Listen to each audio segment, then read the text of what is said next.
Why hello again. So here we're going to talk about dividing fractions. So the reason why I'm going to go into dividing fractions is because it's a clean continuation of the idea of multiplying fractions. And now that we know what a reciprocal is, we're going to be able to put that to use. And then after we talk about dividing fractions, we're going to go back to the problem of adding and subtracting fractions, but this time with different denominators. Okay. So now, how do we divide fractions? To divide fraction a by the fraction b, we multiply the fraction a by the reciprocal of b. Okay. So I'm going to do several examples here. Example 1. Okay. I want to divide 1/2. I want to divide it by the fraction, let's say, 3/7. Okay? So to divide fraction a by the fraction b, what I'm going to do is I'm going to multiply the fraction a, in this case 1/2, by the reciprocal of fraction b, in this case 7/3. Okay? So now we recall that to find the product of two fractions, we form the fraction whose numerator is the product of the numerators, in this case 1 times 7, which is 7, and whose denominator is the product of the denominators of the fractions being multiplied. In this case 2 times 3 is 6. And there you go. 1/2 divided by 3/7 is 7/6. So now we're going to do another example. What if I want to divide 2/3? I want to divide it by, let's say, 1/2. So I'm going to immediately change this into a multiplication problem. Okay? To divide the fraction a by the fraction b, I take the fraction a and multiply it by the reciprocal of b.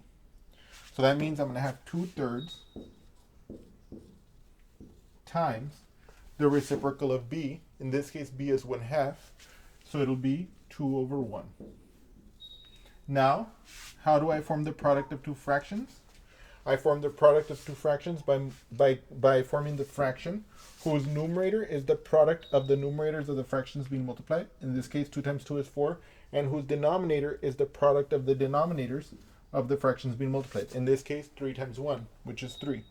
So I have seen that 2/3 divided by 1/2 is 4/3. Okay? Okay. Now, let me see here. I want to do another example here. Okay. Okay.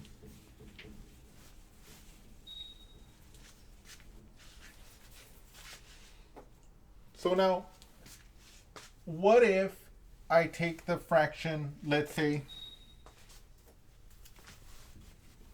what if I take the fraction 2/3 and I divide it by the number 3? Is this possible? Is this possible? And in our rule, we have to divide a fraction a by fraction b, we multiply the fraction a by the reciprocal of b.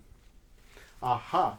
We remember when we were talking about the reciprocal that we can use the fact that we can rewrite 3 as a fraction, 3/1, to realize its reciprocal, to realize the reciprocal of 3 as 1/3, and therefore we can then perform this division. I'm going to do it step by step. So here I can, to divide the fraction 2/3 by the fraction 3, I'm going to rewrite that. Well, first, 3 is not a fraction, but I'm going to rewrite it as a fraction. 2/3 divided by 3/1. Okay?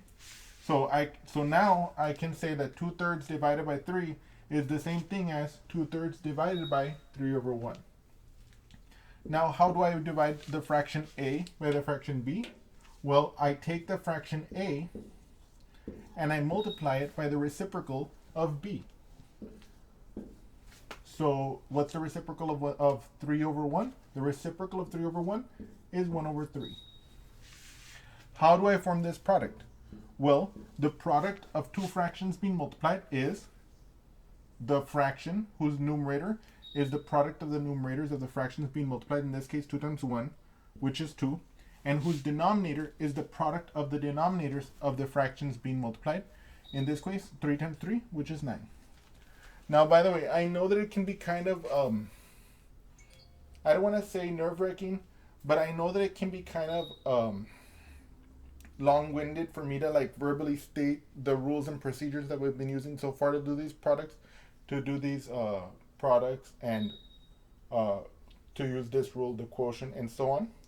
But what I want to model for you here is that by having these procedures, the verbal descriptions that I've written for you kind of memorized, it can help to guide you in the calculation. And I want to model that guidance here because that's going to help you learn to do these calculations automatically on your own as time progresses. And of course, that's the whole point of this. No need to watch me doing these calculations if you don't at some point develop the ability to do them on your own. And so what I'm trying to validate for you also, besides modeling for you how the verbal procedure can help you to do these calculations, but I also want to validate for you how you can use them as a tool. Yes. Think of it as kind of like a stencil. If I want to draw something that I can use a stencil for, to use the stencil will help me do it automatically, faster, and more effectively, and with less thought. Thank you.